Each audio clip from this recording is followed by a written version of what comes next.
Joining us right now to weigh in on what the president presented last night in Florida is Florida Senator Marco Rubio. Senator, welcome back. Good morning. So, Senator, the president did address those people who you represent in Florida who are maybe upside down on their mortgage but making payments that maybe they should get an immediate remortgage. Is this the right path? You know, if it's something that works where everyone would be interested in examining it, and obviously I want to see the details of these programs because they involve a massive governmental intervention, my sense is it's not going to work. But let me tell you what would really work, and that's to get our economy turned around. I mean, the fundamental reason why the mortgage or the housing market has collapsed is because there's not enough people out there buying. They're not making enough money. And the reason why a lot of people are getting foreclosed is not because they have a bad mortgage, it's because they lost their job. And Florida has been deeply impacted by unemployment. So what we need is robust economic growth.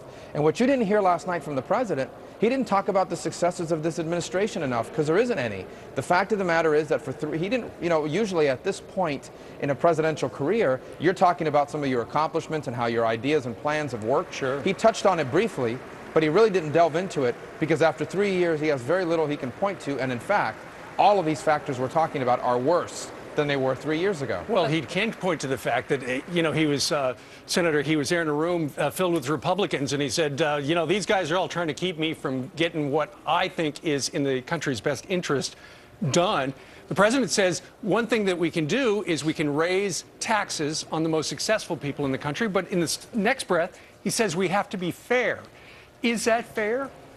Well, let me say two things. The first is that it's important to remember that the president's been president for 3 years. 2 of those 3 years, his party, the Democratic Party, controlled the House and the Senate. He could have had anything he wanted, and he got it. He got Obamacare, he got the stimulus package, he got the Wall Street regulations. And where are we today? We are worse off today than we were in January of 2009. 2 of the last 3 years, his party controlled it, so he can't blame it on Congress, unless he's blaming it on his own party. I want to move on.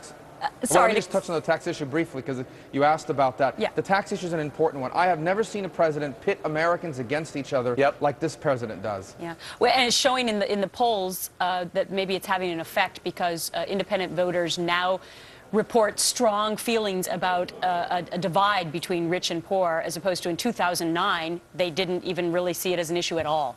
Let's move on to what's going on in Florida, because that is the state that you represent, and that's where the primary will be for the Republicans next week. I'm interested in why you're not endorsing anybody, because Romney did campaign for you down in your state. So why won't you endorse Romney or anyone else? Well, first of all, Governor Romney was helpful to me in my campaign, and I'm grateful for that. And Speaker Gingrich is someone I've known for a few years. He was helpful to me when I was Speaker of the Florida House. And so I've decided, rather than to delve into the politics of it, let Florida voters decide. And I'm glad that this campaign is in Florida because, you know, I think we're now getting to the stage of the campaign where we're looking at the debates. And look, strong debates performance are important, and we're happy about that. But we're electing the next president of the United States. It's a very important job. And as I remind people every day, if someone in the United States Senate or someone in the United States House makes a mistake or makes a careless statement, you know, they get bad press coverage. But if a president does that, people get hurt all over the world, perhaps.